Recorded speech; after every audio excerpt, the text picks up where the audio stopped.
Então, essa é a terceira vez que eu venho. Da última vez que eu vi, que foi em novembro do ano passado, até foi interessante, foi um sábado à tarde, né?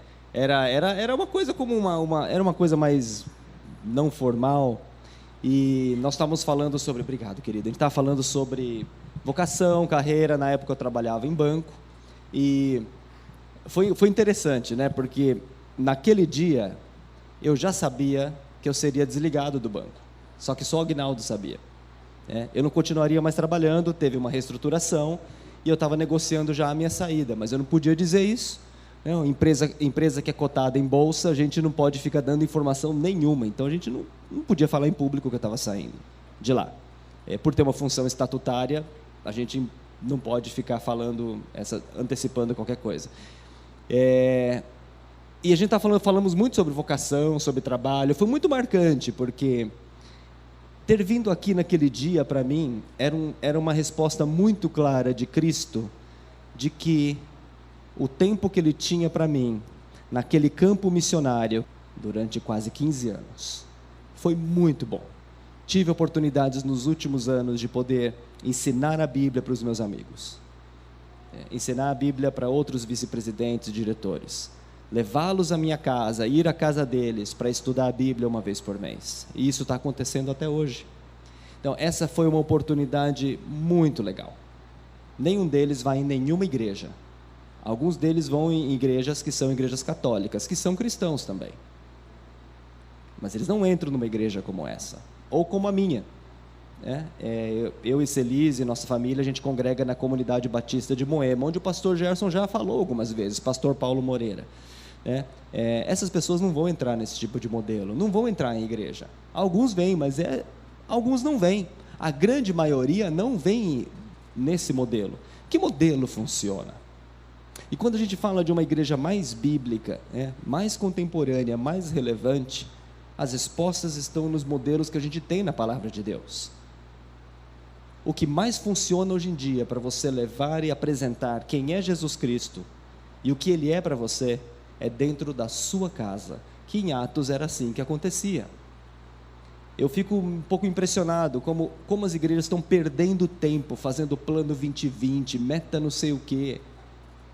Isso é perda de tempo. Você não vai saber daqui em 2020 o que vai acontecer. As empresas e as organizações têm que fazer isso porque elas têm que prestar contas para os seus clientes, para os seus acionistas. Organizações sociais têm que prestar conta para os seus doadores. O cara tem que saber o que vai acontecer, vai ter que falar que vai fazer alguma coisa. Mas a igreja de Cristo, perder tanto tempo com essas, em planejamento, em workshop, em não sei o quê, e no final das contas, no final do dia, as pessoas continuam não se sensibilizando para fazer algo. A caixa aqui da irmã vai embora vazia, sem nenhuma cartinha. Eu não sei na sua igreja se é assim, mas nas outras que eu vejo, há uma insensibilidade muito grande, ninguém participa de nada. Por outro lado, tem coisas que a gente não vai mudar. Nosso mestre Jesus Cristo já disse: a seara é grande, mas poucos são os trabalhadores. Jesus não está perguntando, Ele não está questionando, Ele está afirmando. As oportunidades são tremendas, mas são poucos que vão se disponibilizar para fazer. São poucos. Custódio, por exemplo, é um dos únicos, num trabalho pioneiro. Mas e você? Você quer estar entre os poucos trabalhadores? Essa é a pergunta. As oportunidades são muitas, mas poucos são aqueles que vão aproveitá-las para levar o Evangelho de Jesus Cristo. Você quer estar entre esses poucos ou não? Como vai fazer isso? A gente pode conversar depois. Acho que a gente vem perdendo. O que é uma igreja relevante? Uma igreja relevante é uma igreja útil para a sociedade. Isso é uma igreja relevante. Igreja que fica isolada naquele mundinho fechado não é uma igreja relevante, ela é relevante para ela própria. A palavra de Deus nos diz que vocês devem ser o quê? O sal da terra, luz do mundo. Sal dentro do saleiro não salga, luz embaixo do coisa não funciona. É isso. Igreja relevante é a igreja útil. É uma igreja que faz falta quando ela sai. Nós perdemos uma oportunidade muito grande. Essa coisa aqui é fantástica, dessa moça que apareceu no Fantástico. Nós perdemos uma chance há cerca de uns 5, 8, aos 7 anos. São Paulo foi ameaçada pelo Comando Vermelho, pelo PCC. Não sei se em São Bernardo aconteceu isso, mas na cidade de São Paulo aconteceu. E disseram que aquela noite eles iam apavorar, né? As escolas ligaram na escola dos meus filhos, ligou para a gente, vem buscar seus filhos mais tarde, porque vai acontecer alguma coisa. E todos nós, então, nos protegemos, naturalmente. Cada um ficou na sua casa e ninguém saiu aquela noite nas ruas. Nós, como igreja, e de novo, igreja, não como igreja instituição, mas igreja como grupo de pessoas que segue a Cristo, independente da sua denominação, perdemos uma oportunidade de ouro na história dessa cidade, ou da cidade de São Paulo, aqui está em São Bernardo. Nós perdemos como igreja a oportunidade de deixar as portas das nossas igrejas abertas, não com as crianças, mas deveríamos ter deixado as portas das igrejas abertas para acolher aqueles que estavam com medo naquela noite. E 2, deveríamos ter deixado as portas das nossas igrejas nas cidades abertas para mostrar que nós não nos intimidamos com a ameaça do mal. Mas no monte você vai pôr vidas em risco. Não sei como é que seria operacionalmente isso. Não sei. Mas nós perdemos a chance de dar uma demonstração simbólica para essa cidade. Perdemos essa coisa que o pastor falou, a coragem. A gente fala, canta, mas quando uma grande ameaça vem, a gente se esconde. A gente se esconde em nossas casas, a gente se esconde na nossa igreja. Isso é ser relevante. Isso é ser uma igreja bíblica.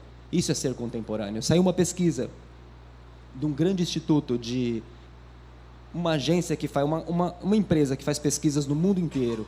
Essa pesquisa deu muito o que falar, saiu há 2 anos, sobre quais são as instituições que têm mais credibilidade no mundo e as que têm menos. A instituição que tem mais credibilidade no mundo é o Exército. Essa pesquisa foi feita em 100 e tantos países. A primeira é o Exército. A segunda instituição que tem mais credibilidade hoje são as pessoas, o indivíduo. O que significa isso? Para não dizer que igreja, ONG, está tudo mais lá para baixo, né? O que significa isso? Nós estamos num momento fantástico, onde as pessoas estão seguindo pessoas, não instituições. Veja, na prática, as pessoas que mudam de igreja, né? As igrejas não estão duplicando a sua quantidade de pessoas no Brasil. Elas não duplicam de um ano para outro. Nem em 10 anos isso está acontecendo. O que está acontecendo é cristãos saindo de uma igreja e indo para outra. Eu fui visitar uma igreja Elise, que quando a gente foi, era em cima de uma borracharia, né? Fomos lá, o pastor tinha convidado para pregar, legal. Fomos lá. Depois de cerca de 3 anos, a gente voltou. Ele convidou para ir de novo, a gente foi. A igreja devia ter mais ou menos umas 1.500 pessoas, um lugar gigantesco. Não era mais em cima da borracharia. Olhei aquilo, falei, que legal, hein? Show! Cara, saiu daquele negocinho para esse. Mas as pessoas começaram a chegar, eu conhecia a maioria delas. Era tudo de outra igreja. Falei, gente, isso aqui não dobrou de tamanho. Tem um termo de mercado, né? O market share. Né? A gente não aumentou a participação no mercado, entre aspas, a gente ficou pulando de um para o outro. Hoje o crescimento, tudo indica que a igreja no Brasil, cristã, ela vai crescer vegetativamente, são os nossos filhos que vão continuar, e que bom, vai seguir, mas não há movimentos de grande avivamento, se a gente pode dizer, não há. E isso é ruim, porque é uma pseudo-interpretação de que está indo tudo bem, mas não está, as pessoas não estão sendo impactadas. Isso não é relevância. E a melhor coisa que tem para a gente poder virar essa situação, uma delas é abrir a sua casa, é abrir a nossa casa. Segundo, nós precisamos, e eu me coloco agora como incluído, nós, liderança de igrejas, eu não sou pastor, mas me envolvo na liderança da igreja, nós pastores, seminaristas, precisamos aprender e conviver mais com as pessoas, né, que não vão a igreja nenhuma. As pregações que eu ouço ultimamente são pregações extremamente preconceituosas, sem a intenção de ser preconceituosa. Quer ver? Há pouco tempo atrás, eu e a Celise estávamos assistindo uma pregação, eu queria ir embora, cara. Eu queria ir embora daquele lugar, né? Minha igreja convidou um preletor, convidou dois, um pior que o outro. Um pior que o outro. Um é pastor e o outro é professor de seminário. Cara, era muito ruim. O que era pastor, ele pregou no domingo sobre como é que era? As correntes de Hebron. Sabe lá o que é isso? É um negócio que tem na Bíblia. Ele pregou sobre isso no domingo, as correntes de Hebron, tal não sei o que, como deleitando-se nas correntes, é alguma coisa assim que tem na Bíblia. Passou o domingo inteiro do culto, perdeu 45 minutos falando desse negócio da corrente de Hebron. Ok, terminou o culto. Você sabe o que tinha acontecido naquela semana? No planeta, tinha acontecido aquele atentado em Paris, do Charles Hebdo. Cara, não é possível que o mundo parou, a mídia do mundo inteiro estava falando sobre aquele atentado. E o maluco me vem, fica 45 minutos aqui e não fala nada sobre isso, fala das torrentes de Hebron. E o cara é um pastor pop, a galera gosta do cara, não deu outra. Torce, pastor, para não querer vir para a sua igreja, porque eu vou começar a encher. Eu peguei o WhatsApp, já mandei para o pastor, não está rolando e vai ter que falar alguma coisa do atentado da semana. No meio do coisa, ele falou assim, vamos ver se ele fala, se ele não falar a gente entra. Ele falou, não vai falar, o cara é fraco, cara, ele não vai falar. Ele está desconectado, ele é irrelevante. Segundo cara, professor de seminário, fala isso, me dá arrepio, assim, falei, cara, com todo respeito, eles estão muito desconectados, eles não conseguem nem conversar, e existe uma coisa, que nós sem ter a intenção de ser preconceituosos, a gente fala, o meu amigo, ele não é cristão. Quem é você para falar que alguém não é cristão? Você não sabe nem se você é cristão. Porque meu amigo, ele não é cristão. Cara, quem é você para dizer que a pessoa não é cristã? Quem você acha que você é? Cristão é aquele que vem aqui domingo, né? Você acha que todo mundo que está aqui é cristão? Eu tenho dúvidas. Eu não ponho a mão no fogo por ninguém. Maldito o homem que confia no homem. Não põe a mão no fogo por ninguém. A Bíblia diz que é maldito o homem que confia no homem. Só porque o cara vem todo domingo durante 15, 20 anos, ele é cristão? O que é um cristão? Eu não sei responder hoje. Só posso dizer que é um discípulo de Jesus Cristo que decidiu levar Jesus Cristo até as últimas consequências, e ponto. Além disso, eu não consigo mais dizer. E cada um tem uma forma de fazer isso. Nós precisamos conviver mais com as pessoas.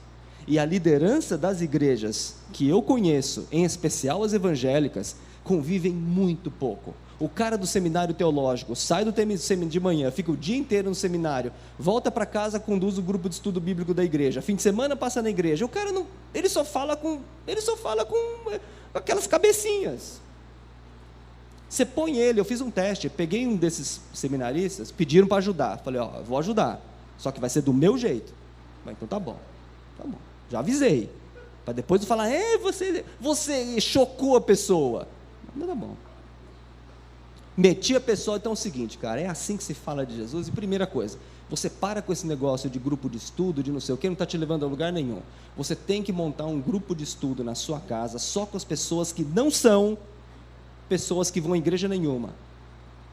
Sabe quem me respondeu? Então, Nomoto, aí é um problema, porque eu não conheço ninguém.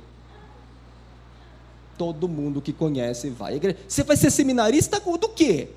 No final do seu curso de seminário, você vai fazer o que da sua vida? Qual vai ser a sua relevância? Que relevância vai ter?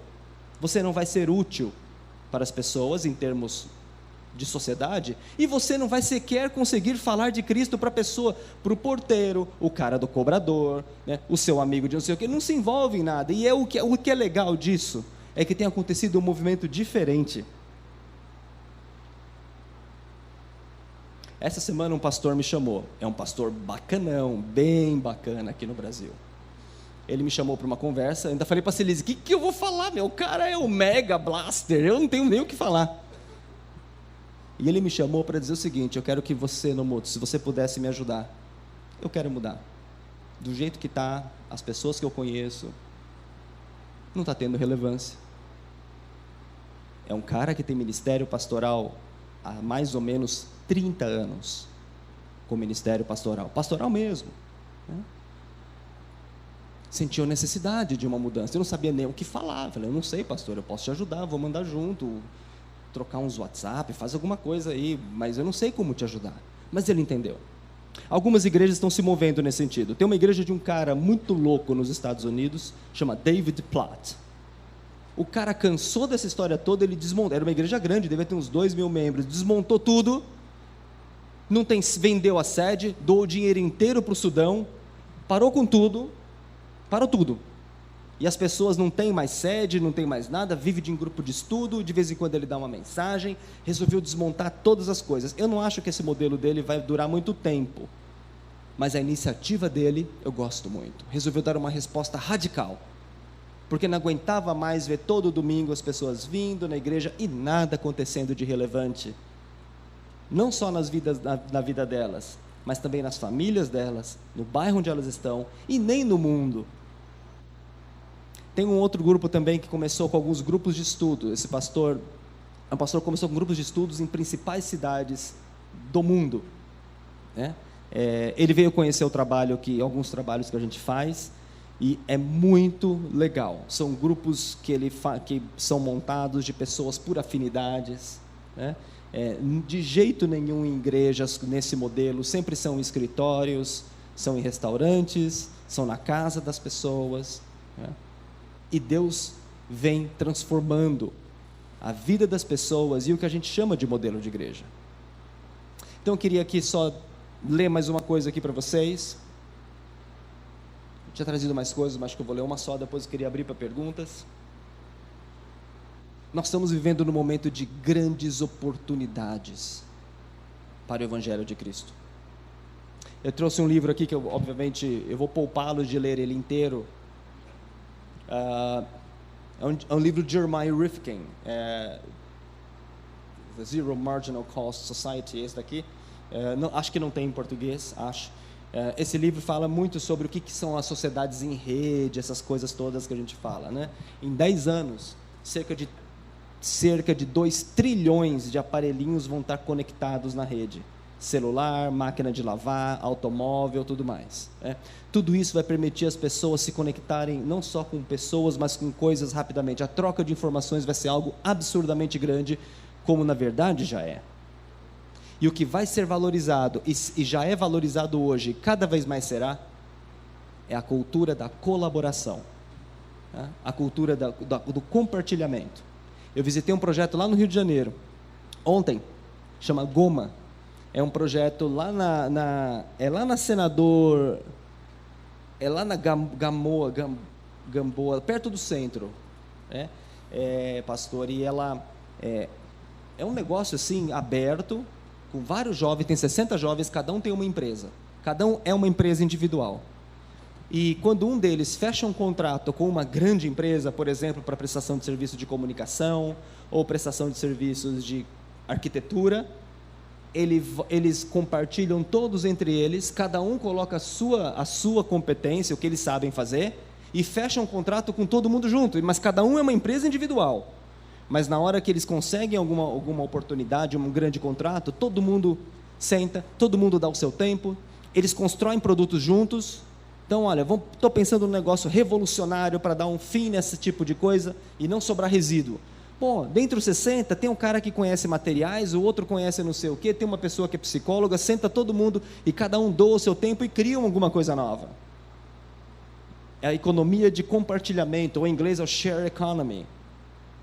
Isso para nós é fantástico, uma tremenda oportunidade, porque se as pessoas querem se conectar e compartilhar, então elas querem mais algum tipo de relacionamento. E aquela pesquisa que eu falei para vocês, que a segunda entidade mais confiável são as pessoas, significa que vocês estão aqui, entre aspas, pelo pastor Gerson Borges. Se o pastor Gerson Borges sai, a tendência é que as pessoas vão, porque as pessoas já não estão mais porque acreditam a igreja, como é que é o nome dessa igreja mesmo? Comunidade de Jesus, É uma ilusão pensar que não, vamos trazer as pessoas engajadas com a comunidade de Jesus. As pessoas não estão se engajando com a comunidade de Jesus, comunidade batista, minha organização que é o WWF, Portas Abertas, elas não se engajam muito mais por instituições, elas se engajam com pessoas, elas querem ouvir você, elas querem saber de você, o que é uma oportunidade enorme para fazermos diferença neste mundo. Na década de 70, talvez, se você quisesse mudar o mundo, você se filiava a um partido político. Entre 80 e 90, se você quisesse mudar o mundo, você se afiliava numa ONG. De 2000 para frente, que somos nós, se você quer mudar o mundo, você vai se aproximar de pessoas que você admira e que também querem mudar o mundo com você. Esta é uma oportunidade fantástica. Fantástica. Isso deveria afetar a forma como nós planejamos a nossa igreja. Um mês atrás,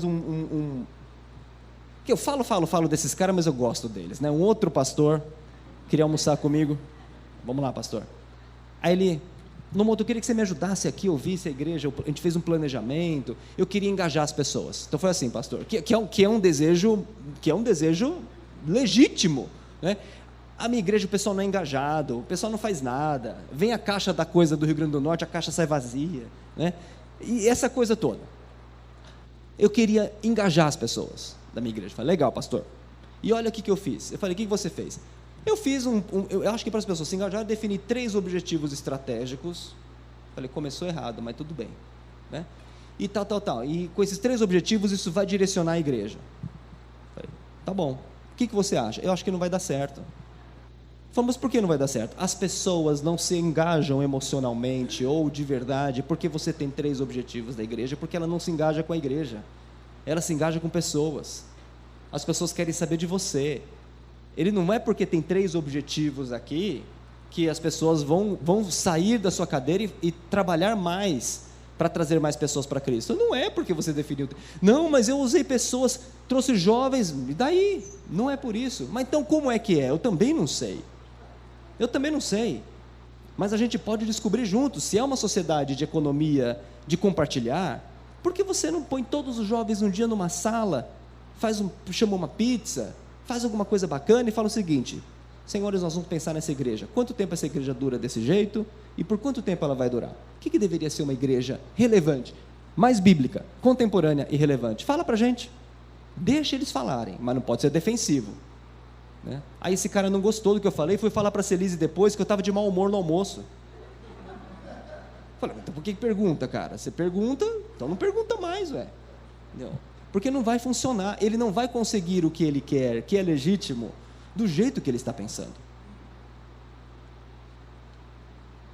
Queria ler um trecho de um livro e abrir para perguntas, para a gente conversar um pouco. Mas eu não queria que você entrasse aqui e saísse do mesmo jeito. Olha, chega, a gente vai todo domingo na igreja, vai embora, não fica nada na sua mente, nada no seu coração, a sua fé continua medíocre, e eu não estou com paciência mais para isso. Eu estou começando a ficar cansado. E eu vou dizer mais uma coisa, tem um fenômeno acontecendo, essa mania de que tem, Nomoto, vamos andar junto. Anda junto, cara. A maioria das pessoas que eu tenho visto que querem andar junto, elas não querem andar junto, elas não querem crescer na fé, elas querem que você entregue a palavra de Deus pronta para ela, é por isso que ela fala isso. Cara, vamos andar junto, eu queria que você me discipulasse. Quanto tempo de fé tenho? 15 anos. 15 anos, cara. Uma vez foi jantar lá em casa, Celise, eu falando do diabo. O diabo sabe onde você mora, sabe o seu nome, porque se ele sabia de Jó, sabia de Jesus, ele sabe o seu. E o diabo vai fazer isso. Uma hora ele virou e falou assim: o cara tem 10 anos dentro de uma igreja. Ele falou, 10 anos. Ele falou, eu queria que você parasse de falar, porque quanto mais você fala, eu fico com medo. Eu falei, cara, tá 10 anos na igreja, o cara tá com medo do diabo. Eu falei, cara, não ensinaram o cara não dá. E isso aí não é culpa de pastor, não. O cara foi 10 anos. Cara, por ano, se você for na igreja toda semana, você ouviu 52 cultos, porque são 52 semanas. 10 anos, se você foi todo, você ouviu 520. Mas você tirou férias, ouviu 400.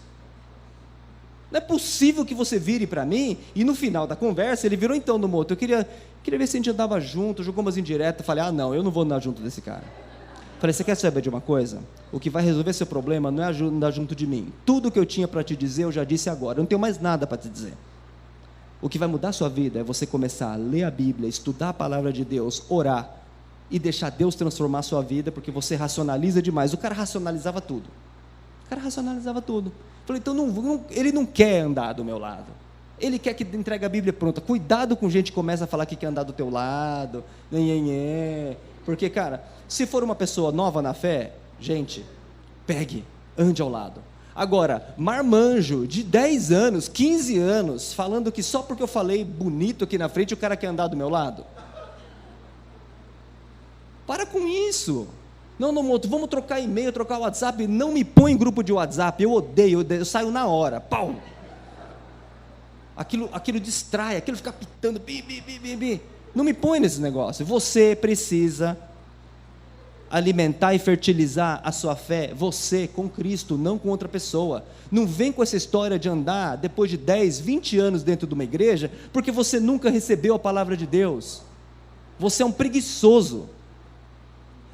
Você tem preguiça. Você não quer abrir a Bíblia, você quer alguém que te dê pronto. Você acha que isso é evangelho? Parar com isso. E vou dizer mais, hein? As experiências que a gente está tendo de gente que está entregando a sua vida a Cristo, decidindo ter Jesus Cristo como Senhor e Salvador da sua vida, mas adultos, ok?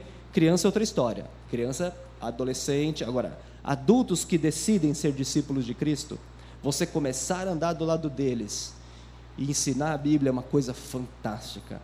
E se forem pessoas com um nível intelectual alto, eles aprendem rapidamente. É muito legal. Você nem precisa andar muito tempo, o cara já começa indo.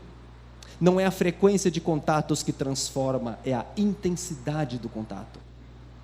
A gente fala muito de Jesus com os discípulos, com os 12, passou 3 anos ali, baita paciência que teve com aqueles caras, e foi.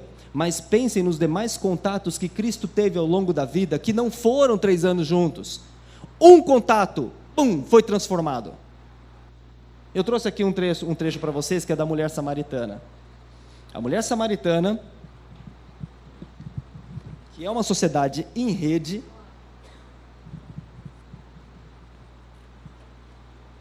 João 4:39 diz: muitos samaritanos daquela cidade creram nele, em Cristo, por causa do seguinte testemunho dado pela mulher: ele me disse tudo o que tenho feito. Assim, quando se aproximaram deles, os samaritanos insistiram em que ficasse com eles, e ele ficou 2 dias, e por causa da sua palavra, muitos outros creram, e disseram à mulher: agora cremos, não somente por causa do que você disse, pois nós mesmos o ouvimos, e sabemos que este é realmente o Salvador do mundo. Jesus ficou 2 dias, Jesus, posso andar do teu lado? Ele ficou 2 dias ainda, e não voltou mais. Foram transformados em 2 dias. O centurião, transformado em uma conversa que não deve ter passado de 15 minutos. Nicodemos, o cara sim, custódio, Harvard, MIT, top level, fez escola de divindade. Esse era Nicodemos. Encontrou com Jesus aparentemente uma vez, e no final da história ele volta ainda. No final da história, quando Cristo é crucificado, ele encontrou uma vez. Zaqueu, Jesus estava andando, olhou para Zaqueu e falou assim: bonitão, vou almoçar na tua casa hoje, mete água no feijão. Foi, passou a noite. Cara, você imagina, passar a noite com Jesus, deve ter sido demais, me arrepia de imaginar. Mas depois não teve mais contato com Jesus. A Bíblia não fala que eles se encontraram novamente. A intensidade do contato com Cristo, a intensidade do contato que tem entre eu, Aguinaldo, o custódio. Eu não vou mais ver o custódio, provavelmente o custódio, a gente não vai se ver mais, você mora muito longe. Não, brasileiro é assim, não, vai rolar, irmão, não vai rolar, eu não vou ver mais você durante muito tempo. Parar com essa história, não vou ver mais você. Eu moro muito longe de você, não vai ver, mas eu vou lembrar de você, eu vou lembrar do que você falou da família. O que você falou me transformou, e eu vou guardar isso comigo, e não vou pedir para ficar andando do teu lado, já foi o bastante, Deus já me abençoou, a gente precisa pegar a palavra, Deus já me disse o que eu preciso, eu não preciso mais, é isso que precisava ouvir, e chega dessa pegação, dessa melação, esse papo aranha, quero andar do teu lado, você não quer nada, você é um preguiçoso da fé. E não me entenda como sendo individualista. Individualista é você. Você quer que facilite em tua vida. Aí vem aqui, canta a música da coragem do Senhor. Coragem. O caminho tem dor. Que dor? Você não quer dor, cara. Por isso que você quer andar do lado de alguém. Porque você não quer dor. É por isso. No mundo da igreja perseguida, da igreja underground, os cristãos se encontram muito pouco uns com os outros. Muito pouco. Porque a gente não podia se reunir. Mas quando encontra, e o Guinaldo até emociona, né? Você lembra dos rostos das pessoas que a gente viu? A gente nunca mais vai ver essas pessoas. A gente não pode ver de novo. Mas aquele encontro, aquelas conversas, aquele dia que a gente sentou e comeu com eles, alguns nem falam o nome verdadeiro, porque não podem. Aquele encontro nos transforma, e eu nunca mais vou vê-los. Os cristãos nos países de perseguidos, eles não se encontram frequentemente, mas quando se encontram, aquele encontro tem muita intensidade, eles aproveitam aquele momento como nunca. A abundância de oferta que temos hoje não nos permite isso. Todo domingo vai ter alguém falando aqui. Todo domingo vai ter alguém falando aqui. Então você vem, senta, porque alguém vai falar. Deixe Cristo mudar isso na sua vida. Eu queria ler um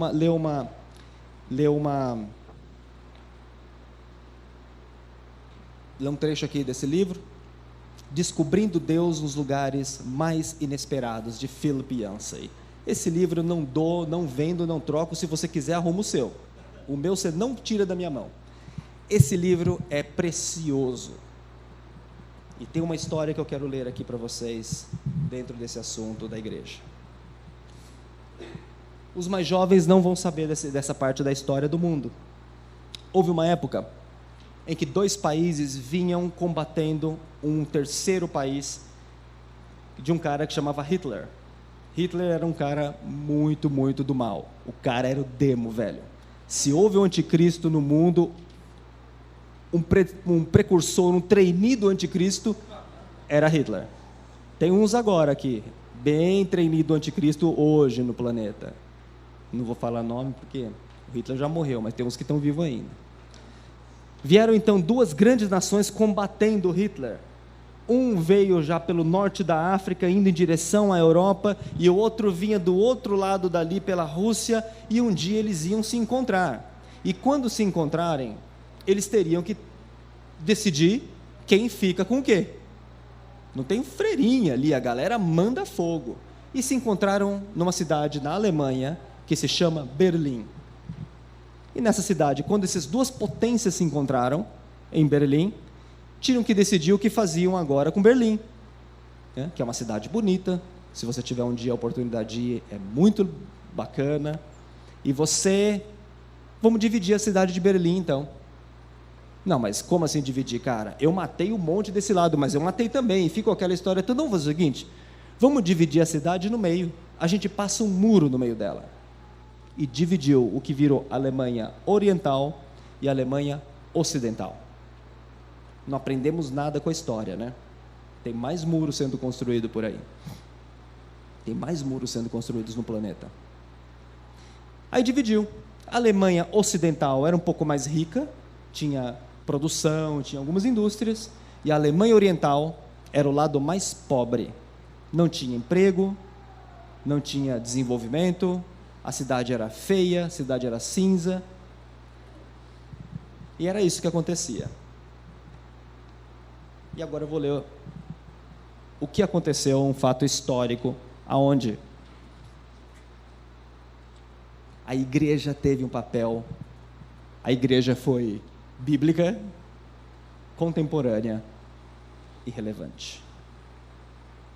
Durante 1989, 4 igrejas, me perdoem, eu não falo alemão, então se alguém fala ou se tem algum alemão, me perdoem, porque eu não vou dar a acentuação correta nessas palavras.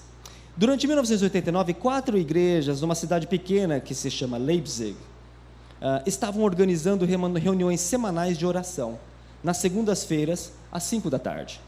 As reuniões de oração tinham começado 7 anos antes, em 1982, quando o pastor Christian convidou seus párocos a se juntar para orar pela paz. Os pastores regiam os velhos hinos luteranos, dirigiam suas congregações com uma Bíblia numa mão e o jornal do dia na outra. e conduziam rodadas de oração. Desta forma, tentavam dar significado e esperança aos alemães orientais.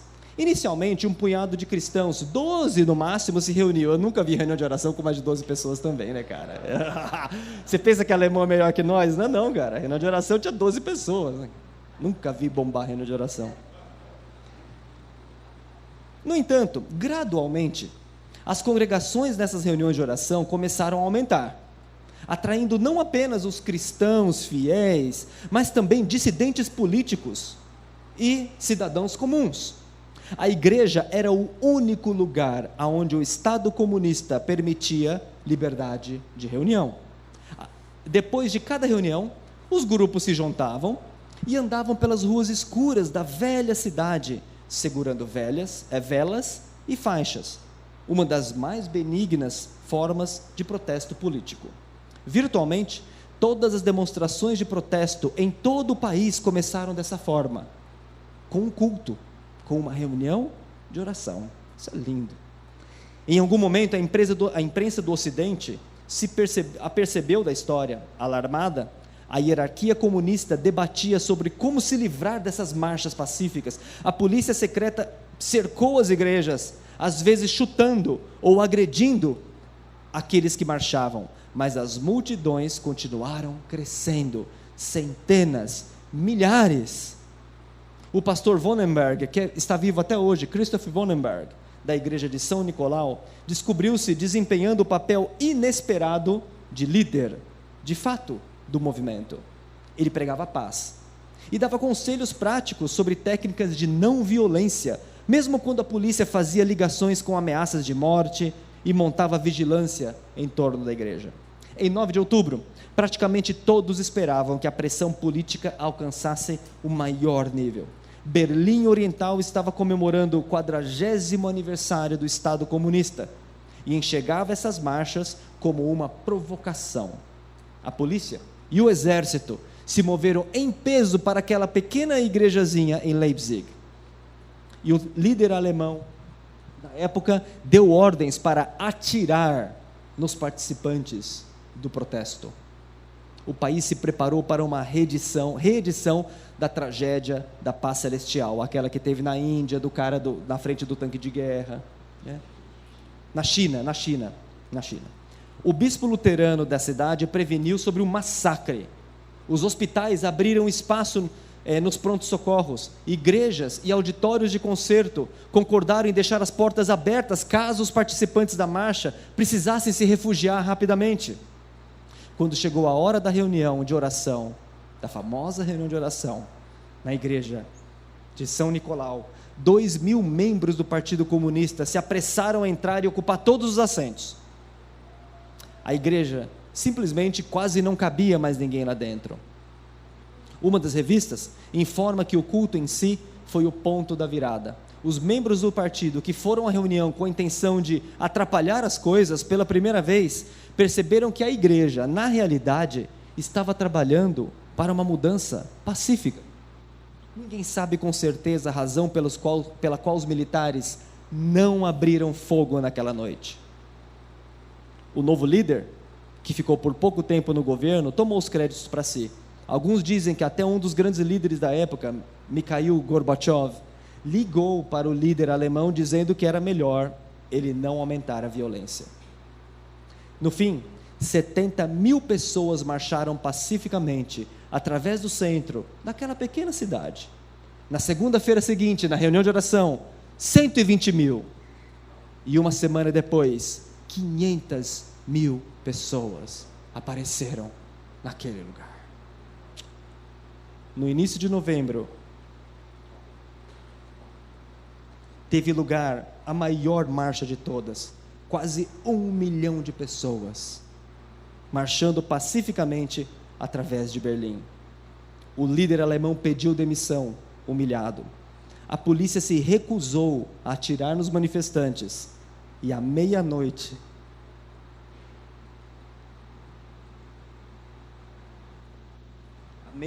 do dia 9 de novembro, aconteceu uma coisa que ninguém sequer tinha ousado pedir em oração.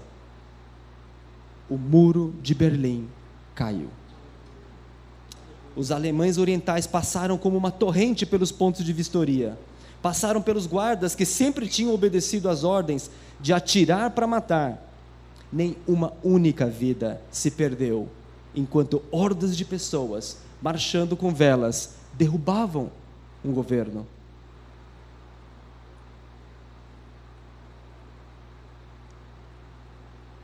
Um repórter da famosa rede de televisão CNN diz que algo estava acontecendo.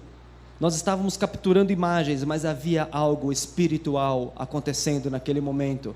Milhares de pessoas derrubando o muro que os separava daquela nação, cantando Castelo Forte. É o nosso Deus, que é um hino alemão. Mas de fato, alguns enxergaram sim. Alemães orientais falam sobre aqueles dias como um milagre. As orações podem ou não mover montanhas, mas certamente mobilizaram a população daquela cidade. Ouvi-los cantando Castelo Forte é o nosso Deus é o suficiente para fazer você acreditar que Deus existe. E várias semanas depois desse ponto de virada de 9 de outubro, uma enorme faixa apareceu pendurada numa das ruas da cidadezinha. E a faixa dizia: nós te agradecemos, igreja.